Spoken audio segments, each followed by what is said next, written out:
Have you ever walked into a space and the smell told you everything before anyone said a word?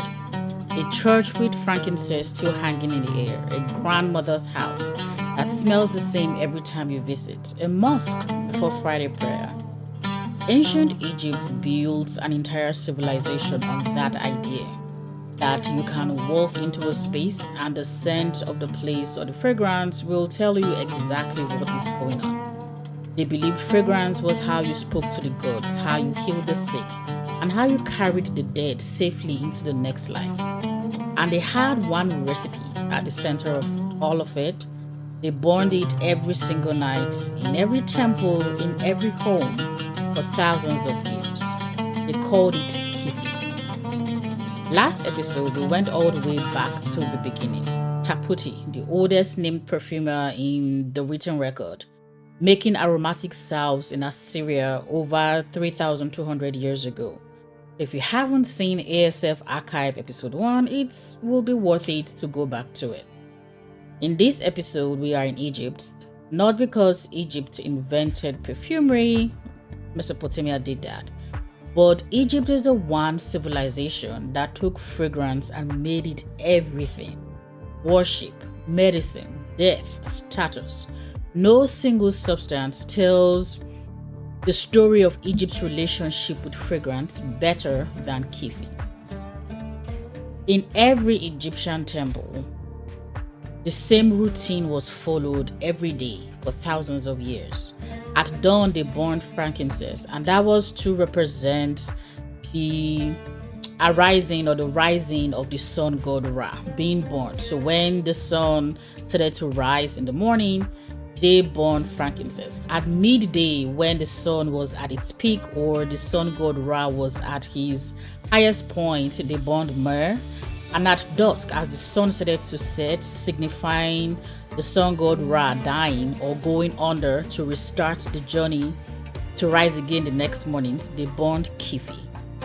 So they had three incenses that represented three phases of the sun, and they burned them every day.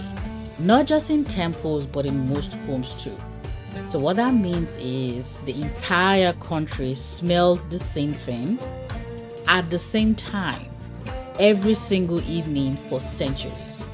Kyphi was the smell of nightfall in ancient Egypt. So, but what is this thing called Kyphi? Kyphi is actually the Greek name of the substance. The Egyptians called it kapet. It started as a general word for incense that you'd burn in the room to make it smell good, and over time it became the name for this one specific recipe. And the recipe itself changed over time. The oldest version we know of comes from a medical scroll from about 1500 BCE. Had 9 ingredients that were boiled in honey. And most of those 9 ingredients are so ancient that we can't even identify them today anymore. But 1,000 years after that medical scroll, the recipe grew and changed into something bigger. It had 16 ingredients that included frankincense and myrrh, mastic, pine resin, cinnamon, juniper, raisins, honey, wine. And this version with the 16 ingredients is what most people mean when they say Kyphi. And so if you look at the ingredients, it has raisins and wine and honey, things that make it wet, which means that Kyphi, at least as we know it today, is not a dry powder that you crumble and light. It's thick because the raisins were soaked and ground. The resins were steeped in wine overnight. The whole process took days and sometimes it took weeks. And we know the recipe today because it was carved into temple walls. It wasn't written on something that could burn like a scroll or papyrus. It wasn't written on something that could crumble. They carved it into their strongest monuments, which was the stone of their temple walls. And so today there are 2 temples that still have the ingredients for Kyphi, and those are the temples in Edfu and Philae. You have the same ingredients and they show up 3 times in 2 different temples. They had slightly different proportions, but pretty much the same ingredients. Essentially, ancient Egypt wanted this recipe to survive, and it did. That's why we know about it today. So here's how they made it. The ingredients weren't just dumped in together, they were added one at a time. And while one priest was adding and mixing, another priest stood there reading spells and things aloud over each ingredient as it went in. So one priest blended, another one recited. And really what you had was chemistry and prayer happening over the same bowl. Now, was it the spell that was making Kyphi what it was? No, but it signified something spiritual or part of their or religious for them to have someone reciting or chanting their spells and religious words while the ingredients were being mixed together. A Greek writer named Plutarch actually traveled to Egypt and watched this happen. He wrote about it and he said, Kyphi could lull you to sleep and bring vivid dreams. He also mentioned that people drank it so that it could cleanse the body internally. There were writings from another Greek doctor that backed it up. He said it worked as a temple incense and as medicine. So this one substance, Kyphi, was a religious offering, an air purifier, a sleep aid, a digestive, and a drink. You had one recipe, one substance doing the work of 5 modern products. And at that time in ancient Egypt, every temple in the country had priests whose full-time job was to make it. Plutarch also says something, or he said something about Kyphi that I love. He said, it wasn't meant to intoxicate. It wasn't about altering your state of mind. It was meant to bring your mind to rest at the end of the day, to loosen the knots that daily life ties, to put your thoughts in order before you sleep, essentially to relax you. A wind-down ritual born at sunset every night across an entire civilization. That is Kyphi. Now, when looking into Kyphi, I've realized that Egypt also had an interesting relationship with beauty products, not just with fragrance. Egypt's relationship with fragrance goes all the way back to their very start. There was a king named Narmeer. He unified Upper and Lower Egypt into one kingdom around 3100 BCE. So we'll call that the founding moment, the birth of Egyptian civilization. And you know where we found the most famous image of Narmeer? On the back of a cosmetics palette that was meant for grinding and mixing beauty products. That's where you find the founding image of unified Egypt on a beauty product. And so I think that tells us where fragrance and beauty and cosmetics sat in the culture that is ancient Egypt. It wasn't just a side thing, it really was at the center of it. For most of Egyptian history, perfume belonged to the gods and the pharaohs. Full stop.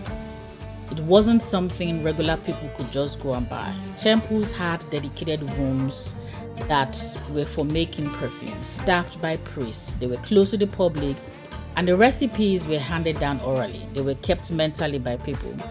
In the earlier periods in the civilization, they did not write down the recipes at all. The priests passed them on from generation to generation. And that's what created a wide gap in what we know. Archaeologists have found the remains of a large-scale perfume workshop, actually many perfume workshops from around 1500 to 1000 BCE. So we know the production facilities existed. We can dig them up, we've dug them up, but no recipes survive from that era. That's because they consider the recipes too sacred to write down. The Kyphi recipes we found, the modified ones that are now 16 ingredients that were found on the temple walls at Edfu and Philae, came much later, after Greek rulers had taken over Egypt. By that point, the secrecy had loosened, but for the first couple thousand years, the formulas were guarded the way a temple guarded its most sacred rituals. Now, not all of the ingredients needed grew in Egypt. Frankincense and myrrh had to be imported from a place the Egyptians called Punt. Historians estimate it's probably somewhere around modern-day Eritrea or Somalia. Around 1478 BCE, a pharaoh named Hatsheput one of the most powerful rulers Egypt ever had, and one of the very few women to hold that title, sent 5 ships across the sea to Punt. And the mission was bring back frankincense and myrrh, not just the resin from frankincense and myrrh, but the living trees themselves. So the expedition left and they came back with 31 fresh myrrh trees. They dug them up with their roots intact and they replanted them. The goal was to replant them at her temple. And so when archaeologists went looking, they found the impressions where the roots went into the ground. So it means the trees actually grew. And Hatsheput had the whole expedition carved on her temple walls. That's how important it was. A pharaoh was documenting her fragrance supply chain on the walls of her own monument. I think in a way to display or show this is how important she was acquiring these things that were sacred and to their religion and very integral to their everyday life. Egypt tried to grow its own supply of frankincense and myrrh. It partially worked, but they never had it at the scale they needed. So while they were able to grow some, they still had to keep importing quite a large amount or large quantity of what they needed. Oman and Yemen, where the frankincense trees grew naturally in the mountains, remained the dominant source for Egypt to get what they needed. So essentially, Egypt couldn't replace Arabia, and that failure of Egypt to replace Arabia in their supply chain is why the Arabian incense trade routes became so powerful. But we'll look at that in ASF Archive episode 3. One more thing about how deep fragrance ran in the Egyptian daily life. There is a village called Deir el Medina. It housed the workers who built the royal tombs. About 3,000 years ago, those workers went on strike. And one of the things they demanded, their rations of perfumed oils.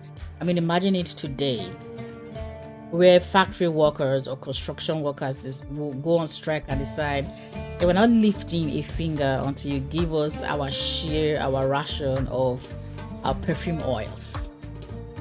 It might seem silly today, but for them it was very important because perfumed oils weren't a luxury for those workers. They were part of their pay, and when the supply got cut, they just walked off the job. Fragrance was a labor right in ancient Egypt, as basic as food rations. Important enough to shut down a construction site. So let that marinate a little bit. We never think about what the past smelled like. There is a scent historian called Narmeer, whose research is the backbone of this series. She makes a point that I keep coming back to. We study the past through what we can see and what we can read.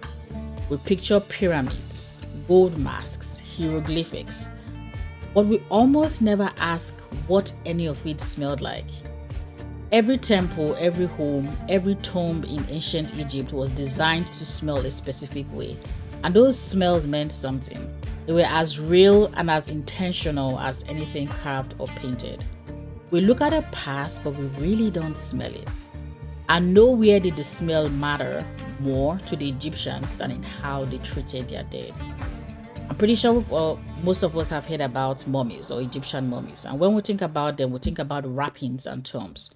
We don't think about the smell, as off-putting as it may seem. But the mummification was as much a fragrance process as it was a preservation process. After the body was dried out with natron salt for about 40 days, they covered it in a mixture of animal fat, ointment, and cedar oil to keep the skin from cracking. They stuffed the body with cinnamon. They soaked the linen wrappings in myrrh, in cassia, in camphor oil. Every single one of those materials smells good, and that was the point. The Egyptians believed a body that smelled beautiful was a body ready for the gods. If it didn't smell right, the person wasn't prepared for what came next. And the materials came from everywhere. One study of a mummification workshop found beeswax, found plant oils, resins, bitumen, antiseptic oils. Some of it were local, some of it came across the Mediterranean, and some of it came from Southeast Asia. So a single funeral 3,000 years ago required ingredients from the other side of the world. There was a whole global supply chain that was involved. So after the body was prepared, they would take perfumed oils, especially myrrh, and apply them to the person's face. The idea behind it, when you think about it, was actually beautiful. They believed it would wake up the person's senses in the afterlife. It will allow them to see again, to hear again, to taste again, to smell again. Essentially, if you couldn't smell in the next world, you weren't fully there. So to them, fragrance was what made the soul complete. We've probably heard of Tutankhamun. It's a famous pharaoh that's talked about all the time. When Howard Carter opened Tutankhamun's tomb over 3,300 years after his burial, they could still smell the scent of the oils and the resins in the air. 3,300 years later, the fragrance that was used to mummify his body outlasted the dynasty, the language, and the religion that created it. And the materials themselves, myrrh, frankincense, cedar, cinnamon, these are the same resins and oils that show up today in Bakhor, in attars, in concentrated perfume oils across the Gulf today. They lasted 3,300 years inside a sealed tomb, and they've lasted 3,000 years as a living tradition. One other thing about what fragrance meant to the Egyptians, they had a concept called ma'at. Basically, it's the idea that everything in the universe has a proper order. The Nile flows when it should, seas when it should, the sun comes across the sky at a specific divine timing, it leaves when it should. Everything is where it belongs and moves the way it is meant to move. To them, that's ma'at. The scent of Kyphi at dusk, the smell of blue lotus blooming after the Nile flooded, the incense rising in the temple every morning.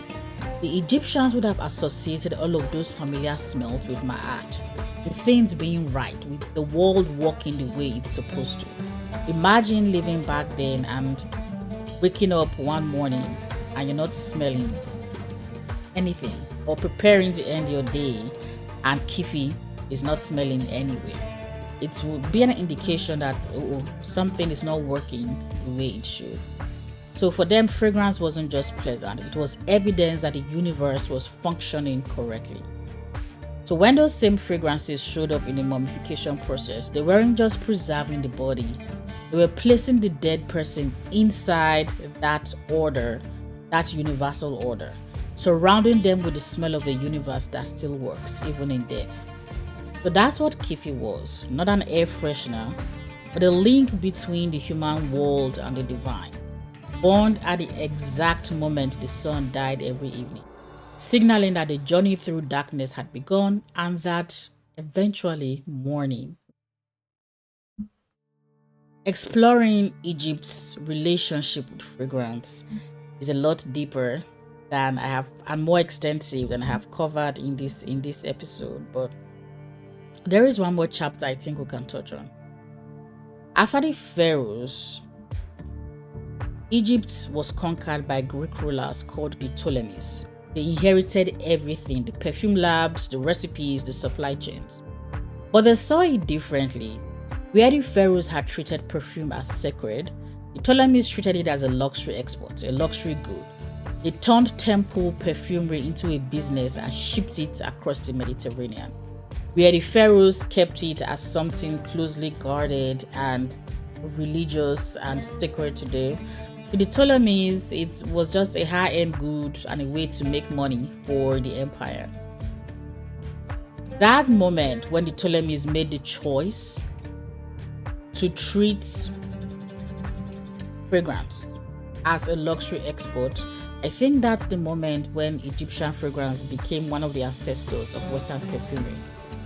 You can trace fragrance today from the Ptolemies to Rome, through the spice trade, eventually to France.